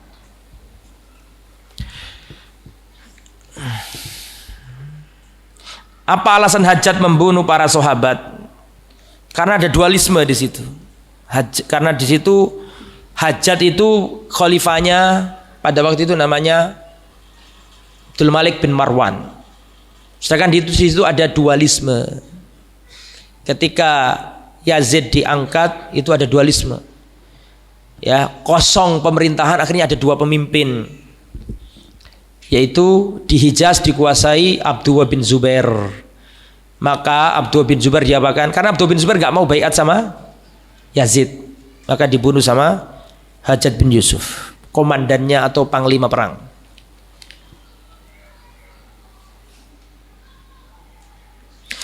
Assalamualaikum Waalaikumsalam warahmatullahi wabarakatuh. Mohon doanya, saya sedang hamil, semoga dimudahkan. Sunnah saat hamil apa saja Ustaz? Allahu alam, saya nggak tahu sunnahnya apa saja.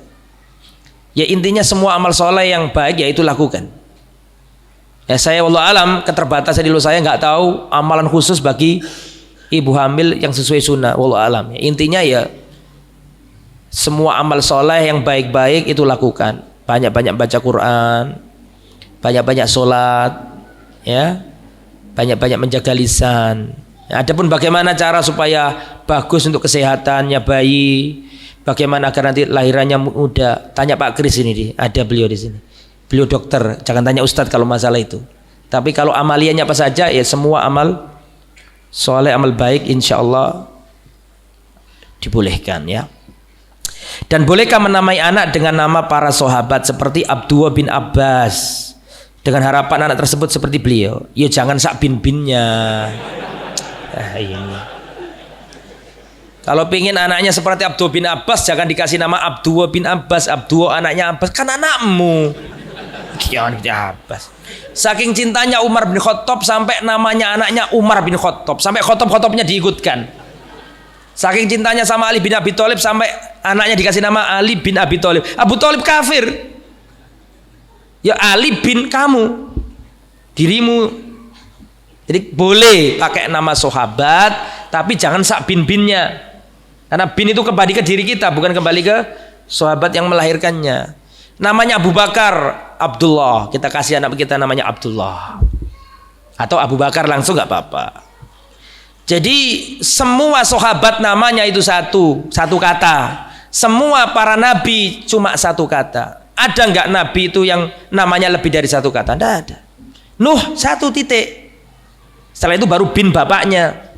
Ibrahim selesai. Adam. Malah nggak ada binnya kalau ini, ya kan? Ya satu-satu orang Indonesia saja suka panjang itu. Muhammad Ardiansyah Prawironegoro, satu orang namanya 3. Islam ngajarkan semua nama sahabat satu, Ali, Umar, Utsman, Abu Bakar. Abu Bakar itu satu bukan 2. Itu bahasa Arab, itu namanya mudhaf-ilaih. Ya, Abdurrahman satu semuanya. Sa'ad bin Abi Waqqas, yang jadikan panjangan apa? Bin. Orang Indonesia suka kayak gitu itu. Satu saja, terus namamu masukkan di belakangnya, tidak apa-apa. Ya, nama anak saya satu semua, Abdullah, Bilqis, satu-satu. Ya, tapi nama kita di belakangnya. Jadi boleh menamai, bahkan bagus. Ya, menamai anak kita dengan nama sahabat. Usama bin Zaid, tapi jangan bin Zaid ya. Usama titik terus kita binnya. Jadi seperti itu. Bagus, tapi jangan dengan binnya juga. Binnya adalah kembali ke kita. Apakah dibenarkan doa pada saat tahiyat awal dicukupan sampai syahadat, dan pada saat jari telunjuk diangkat pada saat tahiyat? Ya. Kita baca asyhadu alla ilaha illallah wa asyhadu anna muhammadan abduhu wa rasuluhu, Allahumma sholli ala Muhammad wa ala ali Muhammad, terus kita berdiri. Wallahu a'lam. Apakah jari telunjuk diangkat pada saat tahiyat? Apakah harus digoyangkan? Iya, khilaf para ulama. Tapi yang roje itu termasuk sunnah, yaitu takhrikul yad. Menggerakkan jari itu lebih berat bagi setan daripada pukulan dengan apa? Besi.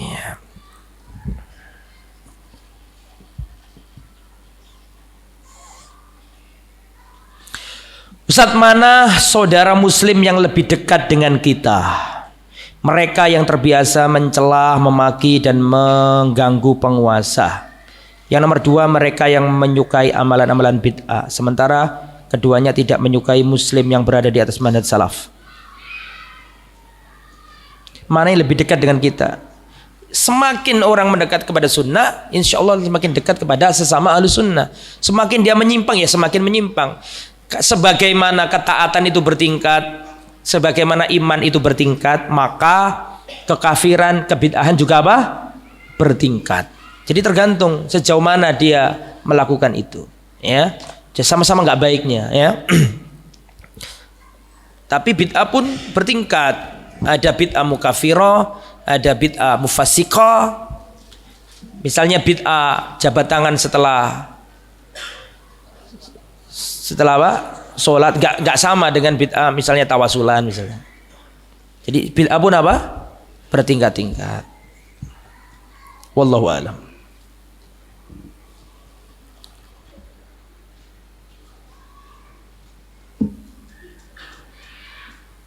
Ustadz, bagaimana ketika kita kerja yang berhubungan dengan internet lalu muncul sponsor yang kelihatan auratnya? Ya di skip, dihilangkan, jangan dipelentengi terus. Ya, di apa namanya itu? Iya, di close, ya.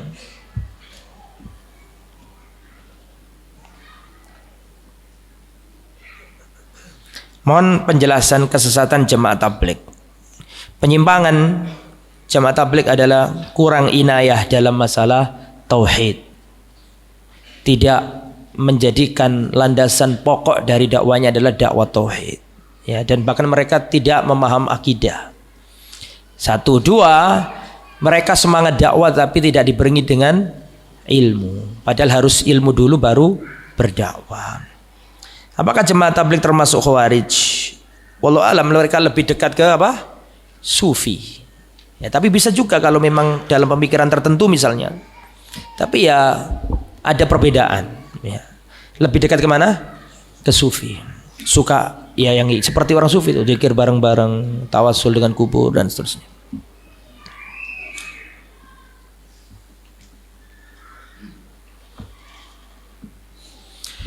Assalamualaikum. Waalaikumsalam. Ustadz, saya beli sarung di toko online, tapi sampai sekarang barang saya belum dikirim.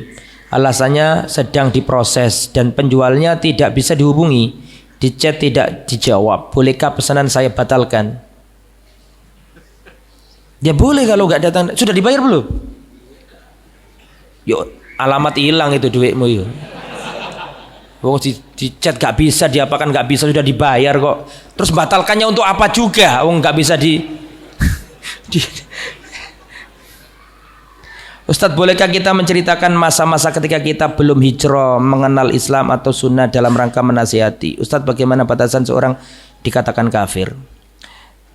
Tutup aibmu ya akhi. Kita itu menceritakan aib orang lain diharamkan, apalagi aib kita. Ya, kita saja disuruh menjaga aibnya orang. Masa kita mau menyampaikan aib kita? Kecuali kalau ada maslahat. Tapi jangan ya. Masa ente cerita sama orang, jangan seperti saya dulu berzina. Aduh, jangan. Berterima kasihlah sama Allah, bersyukurlah Allah menutup aibmu. Kok malah kamu ceritakan ke orang lain? Jangan, tutup aibmu. Ya, kasih nasihat disamarkan. Ya, ndak harus saya dulu seperti ini. Jangan, ya. Jangan ceritakan aibmu kepada manusia. Tutuplah. Menutup aib orang lain, nanti pada hari kiamat aib kita ditutup Allah. Lah bagaimana kalau kita sendiri yang membuka aib kita? Bagaimana di akhirat nanti? Allah sudah menutup aibmu tapi kamu sendiri yang membuka. Tutup.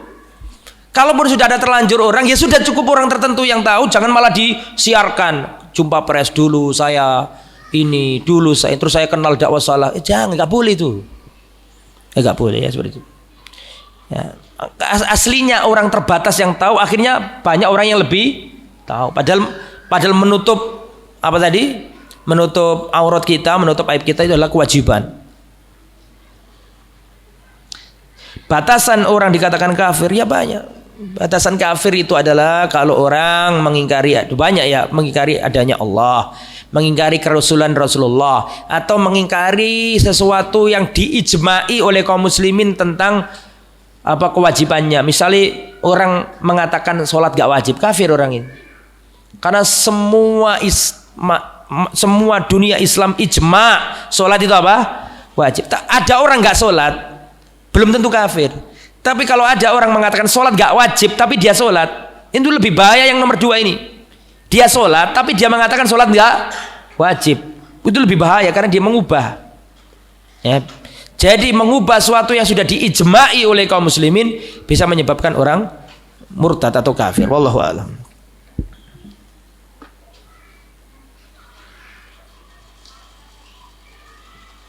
Assalamualaikum warahmatullahi wabarakatuh. Afwan Ustadz, keluar dari tema. Bagaimana hukumnya saat ada suami yang tidak sholat berjamaah di masjid karena hujan dan jalannya terkadang kotor dan becek? Lalu bagaimana posisi sholat saat suami dan istri berjamaah di rumah jika rumahnya agak sempit? Saat sempit-sempitnya aja masa agak bisa sholat berjamaah berdua. Tapi intinya begini, kalau hujan turun maka boleh sholat di rumah, itu jelas kali itu. Nah, cuma kalau di rumah ingin jamaah sama istri boleh apa enggak? Ya boleh. Terus bagaimana posisi kalau sempit? Ya diatur lah. Masa kok saat sempit-sempitnya masuk begini, nggak ada tempat lain. Ya cari mungkin mejanya digeser sementara. Ya mungkin ininya digeser sementara supaya bisa sholat. Ya. Yang jelas yang wanita harus di mana? Di belakang. Posisinya seperti itu. Wanita di belakang, laki-lakinya di depan. Kecuali kalau laki-laki suami atau bapak sama anak maka sejajar berdasarkan hadis Abdullah bin Abbas.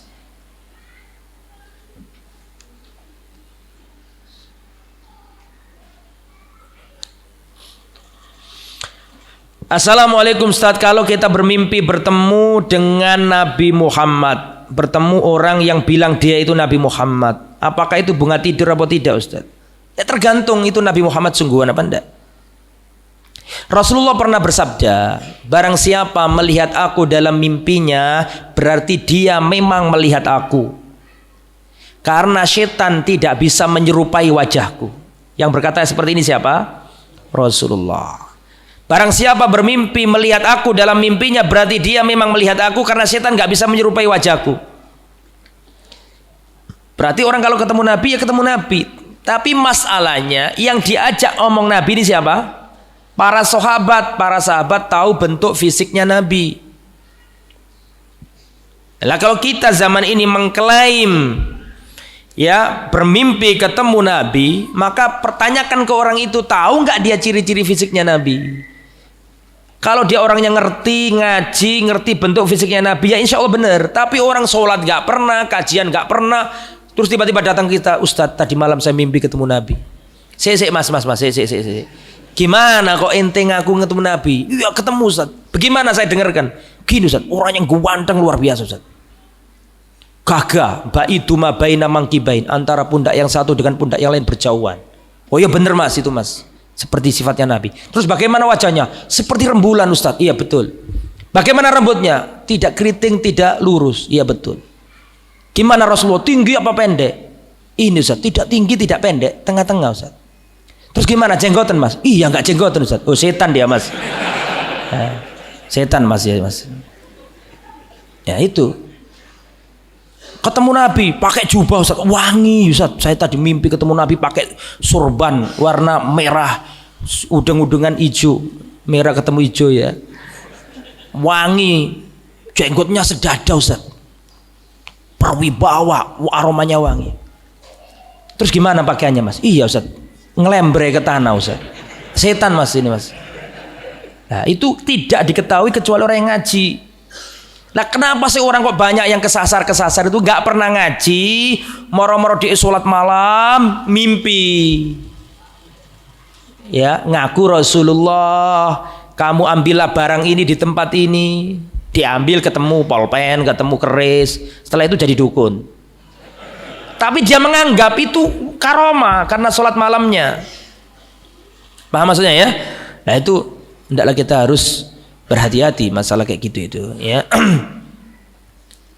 Setan itu memang tidak bisa menyerupai wajah Nabi, tetapi setan bisa mengaku sebagai Nabi dengan wajah bukan wajahnya Nabi. Makanya harus ngaji biar tahu. Dan ada kitab khusus, bahas itu namanya Asy-Syama'il Al-Muhammadiyah. Semuanya tentang Nabi lah pokoknya. Ciri fisik dan ciri akhlak ada semua di kitab itu. Saya memiliki saudara kandung, kakak yang bekerja di bank konvensional, sudah diberi penjelasan tentang hukumnya, namun masih tetap bekerja di sana Ustaz. Bagaimana hukum pemberian kakak itu makanan, barang-barang yang diberikan kepada keluarga saya, dan jika saya kemudian memberikannya kepada tetangga bagaimana? Ada khilaf para ulama. Sebagian mengatakan kalau murni itu hasilnya dari bank saja nggak boleh diterima. Sebagian lain mengatakan kalau itu diberikan hibah maka menjadi boleh. Jadi boleh. Seperti ada orang kerja di bank, semua gajinya dari bank, beli beras di tempat kita. Pak, sampean kan kerja di bank Pak ya? Iya. Kenapa Mas? Yuk sepurone Pak, saya nggak ngeladeni sampean. Nah, itu beda lagi. Jadi suatu akad yang haram, kalau ada akad lagi yang baru yang nggak ada kaitannya, seperti dia uang pakai dari bank kerjaan tadi itu dipakai beli beras, maka ini akad yang kedua ini sah. Nah, termasuk hibah tadi, itu pendapat yang kedua. Wallahu a'lam. Cuma kalau saya pribadi ya hati-hati ya. Sebagai bentuk hajar syar'i kepada kakak kita boleh menerapkan itu. Wahai kakak, mohon maaf, aku nggak bisa menerimanya. Supaya saya mau cerita, boleh saya cerita ya? Bahwa hajar itu juga penting. Ada seorang pegawai bank yang sudah punya jabatan tinggi lah, sudah gajinya banyak. Ini kisah nyata, orangnya ada, sering ketemu saya. Tapi nggak tahu ikut kajian apa enggak kelihatan kayaknya nih. Ya. Ini saya ceritakan insya Allah jadi pelajaran. Dan dulu sudah pernah saya ceritakan kayaknya. Sudah mapan kerjaannya di bank, gajinya gede, dan biasanya ujian itu kan dari istri biasanya. Biasanya suaminya siap lepas, tapi istrinya yang minta cerai sampean. Ada nggak seperti itu? Banyak, nggak nerima. Tapi ini kebalikannya. Istrinya sudah ngaji, maka nyuruh suaminya keluar, tapi suaminya nggak mau keluar, terus di situ. Maka digaji, setiap digaji nggak diterima sama suami, sama siapa? Istri. Sebagai bentuk hajar syar'i supaya berhenti. Sampai suatu ketika dapat bonus dari bank karena berhasil apa dan itu dapat untung banyak, dapat gaji, dapat apa? Hadiah. Waktu itu ditunaikan sama dia, dibawa pulang. Dikasihkan ke istrinya tunai dengan uang yang sangat banyak, tumpukan uang ini hadiah apa? Ini untukmu pegang gitu. Enggak mau istrinya. Tapi kata suami, nanti paling diambil, pura-pura enggak mau. Biasa perempuan kayak gitu. Hari pertama masih di atas ranjang situ, gak dijemuk sama sekali, gak dijemuk, ngerti gak dijemuk? Gak dipegang sama sekali sama istrinya. Hari kedua masih di atas ranjang itu, lama-lama hilang. Kata suaminya, loh kan diambil juga akhirnya. Seneng, harga dirinya naik lagi. Sampai berminggu-minggu gak sengaja, suaminya itu bersih-bersih, ternyata itu uang jatuh di bawah ranjang, gak diambil sama sekali sama istrinya. Akhirnya jatuh mentalnya laki-laki. Buat apa ente kerja capek-capek kaya raya terlalu istrimu nggak mau? Paham maksudnya ya? Akhirnya langsung setelah itu langsung resign, langsung keluar dari bank. Nah itu namanya istri yang baik. Justru yakin insya Allah rezeki itu ada yang nolong. Jadi maksud saya ceritakan itu. Buktinya itu dengan menolak pemberiannya akhirnya sadar suaminya tadi itu. Lah barangkali bisa seperti itu, tapi tentunya dengan cara yang baik. Fahjurhum hajron jamila, hajarlah dengan hajar yang baik, hajar yang niatnya baik untuknya, bukan hajar yang kapok kon, nah gitu gak boleh. Kon salah kapok kon tanteni dari musalamu, gak boleh, itu hajar jelek. Hajar itu tujuannya adalah menyelamatkan saudara. Fahjurhum hajron jamila, hajarlah dengan hajar yang baik, tujuanmu baik agar saudaramu sadar ya, karena kalau nggak baik malah orang nggak nerima ya. Wallahu a'lam.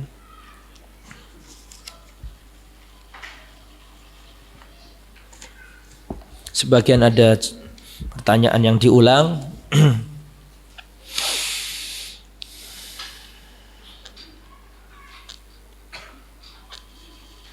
Assalamualaikum Ustaz. Waalaikumsalam warahmatullahi wabarakatuh. Ustaz, di masjid tempat saya ada seorang bapak setiap kali sholat subuh sering melakukan sholat sunnah qobliyah, tapi dilakukan pada waktu setelah sholat subuh.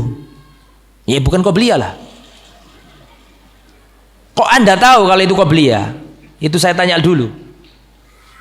Qobliyah kan di mana? Sebelum subuh. Kok bisa Anda mengatakan beliau sering sholat qobliyah tapi setelah subuh? Loh, sudah ditanyakan belum? Kecuali kalau begini, kenapa Pak kalau sholat setelah subuh? Oh iya tadi saya nggak sempat sholat di awal. Berarti Anda memastikan itu memang sholat qobliyah subuh, baru antum tanyakan ke sini.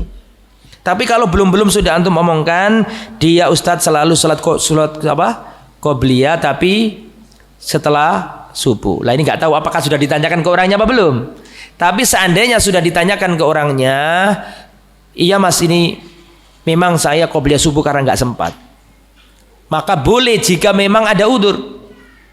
Saya waktu dulu di Riyadh itu setelah sholat subuh itu banyak itu mahasiswa yang sholat itu. Alasannya karena mungkin ada udzur sehingga dia nggak sempat qobliyah, maka dia berdiri lagi. Boleh apa nggak kalau kayak gitu? Boleh. Rasulullah pernah melakukan apa enggak seperti itu? Tapi terus menerus, waktu ada adzan masih males, santai-santai, terus tapi sholatnya setelah apa? Setelah subuh terus, ya nggak boleh. Kalau dibuat seperti itu nanti meremehkan. Padahal kan keutamaannya luar biasa itu. Rokaatai qoblal fajar, 2 rakaat sebelum fajar lebih baik daripada dunia dan seisinya. Tapi kalau ada udzur boleh ditaruh di setelah sholat subuh.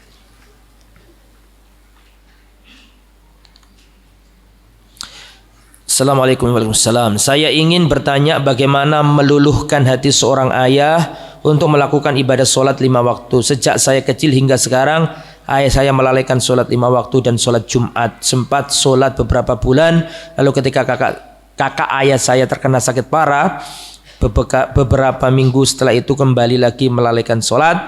Beberapa bulan lalu ketika di bulan Ramadan tersebut, sehingga sekarang tidak melaksanakan sholat 5 waktu. Ya bahaya ya. Ya, al-ahdul ladzi bainana wa bainahum as-shalah faman tarakaha faqad kafar. Yang membedakan kita dengan orang kafir itu salat. Kalau ada orang enggak salat maka dia kafir. Saya enggak mengatakan bapak sampean kafir, tapi itulah perkataan Rasulullah.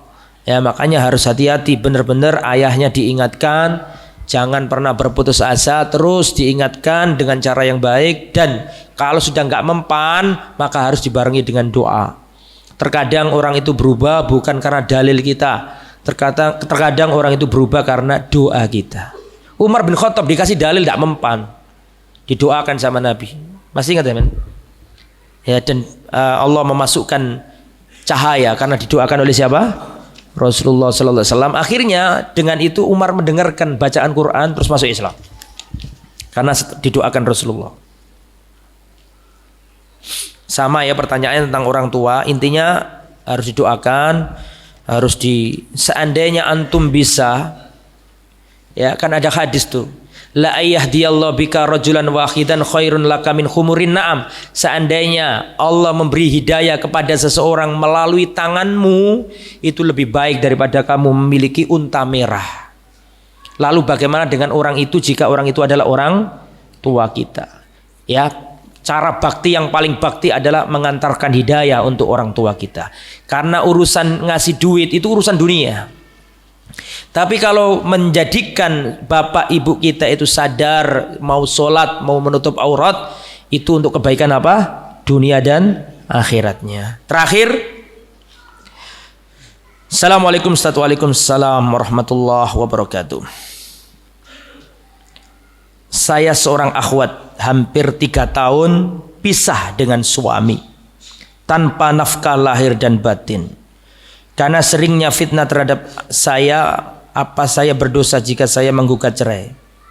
Sedangkan saat ini adalah bulan suci, karena fitnah kali ini sudah sangat memberatkan, maka ana berniat untuk menguruskan ke pengadilan insyaallah, dan suami saya juga sering bilang jika ingin cerai urus sendiri suratnya. Jazakallah khair.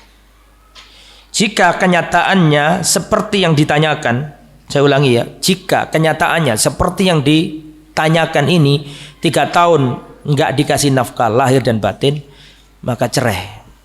Jika sudah nggak mau ngasih nafkah lahir batin, ya sudah boleh cerai. Bahkan bisa jadi harus.